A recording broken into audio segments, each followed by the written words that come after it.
Hello everyone. आज की इस वीडियो में हम पढ़ने जा रहे हैं इक्विलिब्रियम ऑफ मोनोपोलिस्ट, एक एकाधिकारी का साम्य। ऐसे तो थ्योरेटिकली तो हम पिछले वीडियोस में जहां मोनोपोली मार्केट के बारे में मैंने वीडियो बनाया था वहां पर सब कुछ पढ़ चुके हैं, लेकिन आज के इस वीडियो में मैं आपको बताने जाऊंगी कि एक एकाधिकारी का साम्य, इसको हम एक न्यूमेरिकल एग्जाम्पल की सहायता से अध्ययन करते हैं। जैसा कि आप सबको पता है कि एकाधिकारी का साम्य ज्ञात करने की दो विधियां हैं। पहली विधि है टीआर बराबर टीसी मेथड और दूसरी विधि है एमआर बराबर एमसी मेथड। जब हम टीआर बराबर टीसी मेथड की बात करते हैं तो इसे हम इस रेखा चित्र से समझ सकते हैं।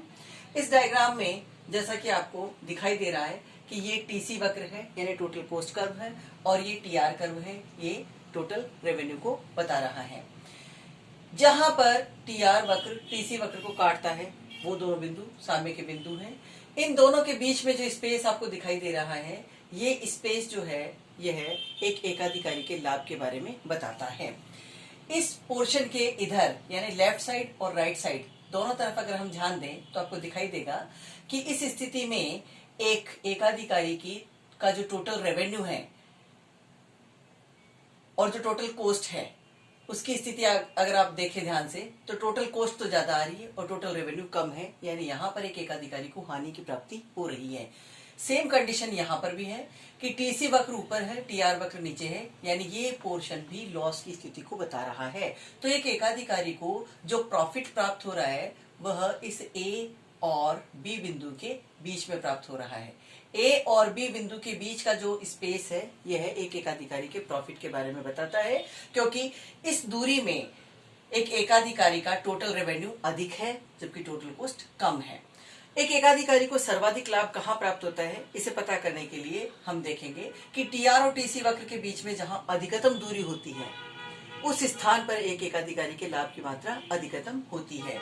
और ये आपको यहाँ पर दिखाई दे रहा है इस सी और डी बिंदु के बीच का जो स्पेस है, जो दूरी है, ये दूरी अधिकतम लाभ को प्रदर्शित कर रही है, यानी एक एकाधिकारी को ओ क्यू मात्रा का उत्पादन करने पर अधिकतम लाभ की प्राप्ति होती है। इसी प्रकार जो दूसरी विधि है एकाधिकारी के साम्य को ज्ञात करने की, वो है एमआर बराबर एमसी मेथड, यानी जिस स्थान पर एक एकाधिकारी का एमआर और एमसी बराबर होता है, यानी एमआर वक्र जहां एमसी वक्र को काटता है वहां पर एक एकाधिकारी को साम्य की प्राप्ति होती है। यहाँ आप इस रेखा चित्र में देखेंगे कि ये एक एकाधिकारी का एआर वक्र है और ये एमआर वक्र है। MR is equal to MC, MC वक्र एमआर वक्र को यहाँ ई बिंदु पर काट रहा है। ये ई बिंदु इक्विलिब्रियम का पॉइंट कहलाता है। इस स्थान पर ओ क्यू क्वांटिटी तय होती है, ओपी प्राइसेस तय होती हैं। इस पर्टिकुलर डायग्राम पर अगर हम कॉन्सेंट्रेट करें तो हम देखेंगे कि ओ क्यू उत्पत्ति की मात्रा पर एक एकाधिकारी को जो स्थिति प्राप्त हो रही है, उसे लाभ प्राप्त हो रहा है या हानि प्राप्त हो रही है, इसे जानने के लिए अगर हम देखें तो आप देखेंगे कि एवरेज कॉस्ट कर्व यहाँ पर ऊपर स्थित है जबकि एवरेज रेवेन्यू कर्व नीचे स्थित है, यानी एक एकाधिकारी का आगम कम है और उसकी लागतें अधिक है। तो इससे स्पष्ट हो गया कि यहाँ पर एक एकाधिकारी को हानि की प्राप्ति हो रही है। यहाँ एकाधिकारी को P Q per unit loss प्राप्त हो रहा है और पी क्यू आर एस उसको टोटल लॉस की प्राप्ति हो रही है। तो ये दोनों विधियां आपने एकाधिकारी के साम्य की विधियां देखी। अब हम इसे एक संख्यात्मक उदाहरण की सहायता से समझने की कोशिश करते हैं। आपके सामने यहाँ पर एक क्वेश्चन दिया हुआ है। डिमांड फंक्शन दिया है Q is equal to 360 minus 20P और टोटल कॉस्ट फंक्शन दिया है 6Q प्लस 0.05Q स्क्वायर। इस क्वेश्चन में हम ज्ञात करेंगे Q यानी क्वांटिटी को, P यानी प्राइस को, पाई यानी प्रॉफिट को। That means we should find out Q, P and pi. अब हम प्रश्न को हल करना शुरू करते हैं। सबसे पहले हम ध्यान देते हैं डिमांड फंक्शन पर, which is Q is equal to 360 minus 20P। यदि हम P को बाहर निकाल लें और इसे प्राइस फंक्शन के रूप में कन्वर्ट कर दें तो हमें जो फलन प्राप्त होगा वो होगा 20P is equal to 360 minus Q। इस इक्वेशन को जब हम सॉल्व करेंगे तो इसको सॉल्व करने पर हमें जो कीमत फलन प्राप्त होगा वो होगा P is equal to 18 minus 0.05Q। तो अब जो कीमत हमारे सामने दी हुई है, कीमत का फलन है 18 माइनस 0.05Q। जैसा कि आप लोग जानते होंगे, मैंने पिछले वीडियो में भी आप लोगों को बताया हुआ है कि AR यानी एवरेज रेवेन्यू अर्थात औसत आगम एक साथ में तीन चीजों के बारे में स्पष्ट करता है। AR का मतलब होता है औसत आगम। AR का मतलब होता है प्राइस और AR का मतलब होता है डिमांड, यानी AR वक्र जो है वह एक साथ डिमांड के बारे में भी बताता है, प्राइस के बारे में भी बताता है और एवरेज रेवेन्यू के बारे में भी बताता है। अब इस एवरेज रेवेन्यू की सहायता से हम टोटल रेवेन्यू को फाइंड आउट करते हैं। जैसा आपको यह दिखाई दे रहा है क्वेश्चन में, TR is equal to P into Q. Theoretical definition TR की ये है कि जब एक उत्पादक जो है जितनी इकाइयों का उत्पादन करता है उन समस्त इकाइयों को जब उनकी कीमत से गुणा कर दिया जाता है तो जो अमाउंट हमें प्राप्त होता है वह कुल आगम कहलाता है। इसे हम मैथमेटिकल वे में इक्वेशन के रूप में इस प्रकार से लिख सकते हैं कि TR is equal to P into Q. अब यहाँ पर हमारे पास में जो प्राइस फंक्शन है वो दिया हुआ है 18 माइनस 0.05 क्यू। इसको हम क्यू से मल्टीप्लाई करेंगे तो 18 क्यू माइनस 0.05 क्यू स्क्वायर, ये हमें TR प्राप्त हो जाएगा। TR कैलकुलेट करने के बाद में हम MR कैलकुलेट करते हैं।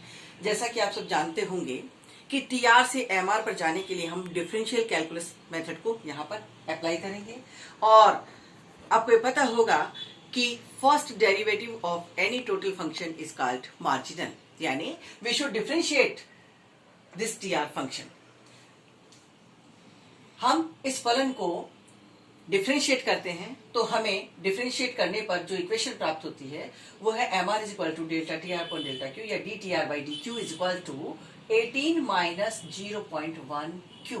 मैं बहुत जल्दी आपको ये या सूक्ष्म रूप से आपको मैं ये बता देती हूँ कि हमने इसे किस प्रकार से डिफरेंशिएट किया है। मैं इजीएस्ट वे बताती हूँ आपको डिफरेंशिएट करने का कि यहाँ पर आप देख रहे हैं कि इस फलन में 18 क्यू दिया हुआ है।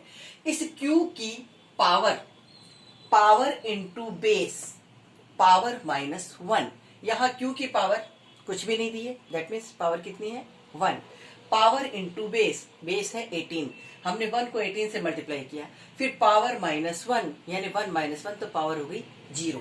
0 पावर होते ही क्यू यहाँ से हट जाता है, इसलिए यहाँ बच रहा है केवल 18।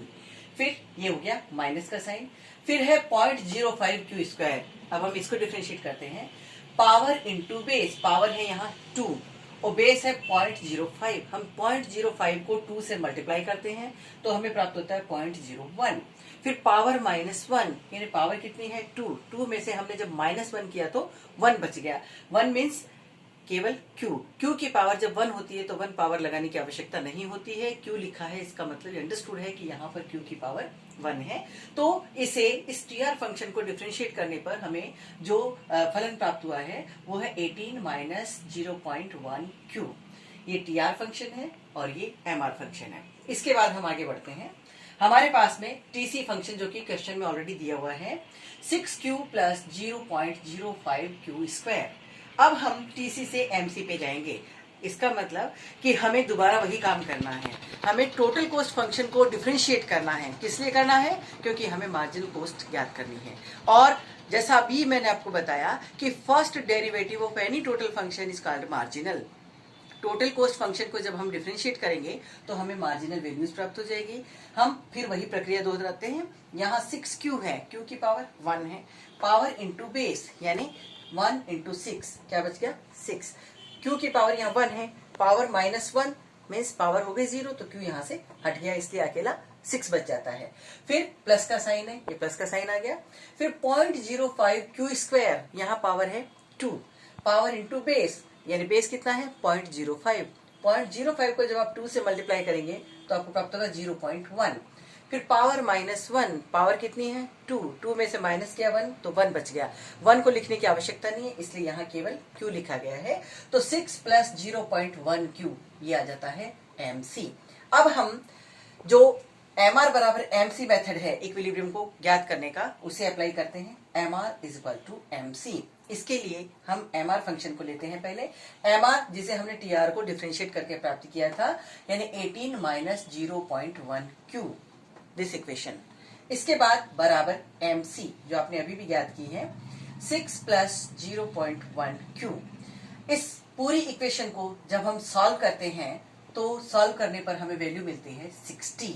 Q इज इक्वल टू 60 यानी उत्पत्ति की मात्रा मीन्स पहली जो चीज है वो हमने ज्ञात कर ली Q और उसका मान हमें प्राप्त हुआ है 60।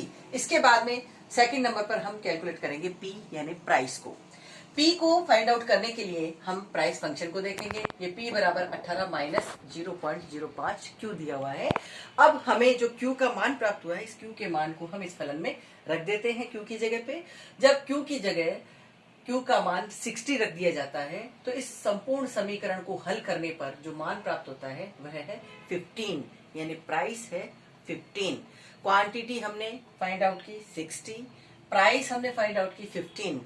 अब नेक्स्ट स्टेप हमारा होगा कैलकुलेट करना है हमें पाई को। पाई मीन्स प्रॉफिट को। प्रॉफिट को कैलकुलेट करने का फार्मूला है टीआर माइनस टीसी, यानी टोटल रेवेन्यू और टोटल कॉस्ट का डिफरेंस जो होता है वही तय करता है कि किसी भी उत्पादक को हानि प्राप्त हो रही है या लाभ प्राप्त हो रहा है। Then pi is equal to TR minus TC. TR जो है, इस टीआर को हमें कैलकुलेट करना है। टीआर को कैलकुलेट करने के लिए हम जो हमारे पास में टीआर फलन दिया हुआ है, इस टीआर फंक्शन में हम ये देखिए 18Q माइनस 0.05 Q स्क्वायर है। यहाँ मैंने लिखा है Q की जगह हम Q का मान लिख देते हैं। Q का मान लिख करके और हम इसे ज्ञात कर रहे हैं। यहाँ हमने डायरेक्टली भी ज्ञात कर सकते हैं, इसको इस फलन में रख के भी आप मान ज्ञात कर सकते हैं। यहाँ डायरेक्ट ज्ञात किया गया है P इंटू Q। जैसा आपने देखा कि प्राइस कितनी 15 आई थी और क्वांटिटी आई थी 60। Then 15 into 60 is equal to 900। TR जो आ रहा है वो है 900। नाउ टीसी, टीसी फंक्शन ये हमारे सामने दिया हुआ है और इस टीसी को हमने Q का मान टीसी फंक्शन में रख करके ज्ञात किया है। जैसा आपको यहाँ पर इक्वेशन में दिखाई दे रहा है 6Q, Q की जगह यहाँ 60 लिख दिया है और यहाँ Q स्क्वायर की जगह 60 का होल स्क्वायर लिखा हुआ है। इस पूरी इक्वेशन को जब हमने सॉल्व किया तो हमें मान प्राप्त हुआ 540। तो अब हमारे सामने टीआर और टीसी दोनों दिए हुए हैं, हम डायरेक्टली इसको फाइंड आउट कर सकते हैं। Pi is equal to TR minus TC, then 900 minus 540 is equal to 360, यानी पाई इज इक्वल टू 360। अर्थात जिस समय एक एकाधिकारी उत्पादन की प्रक्रिया को पूर्ण कर रहा है इस फलन के दिया हुआ होने पर, तो ऐसी स्थिति में वह 60 इकाइयों का उत्पादन कर रहा है और प्रति इकाई कीमत उसकी है 15 रुपए और उसको कुल 360 रुपए का लाभ प्राप्त हो रहा है।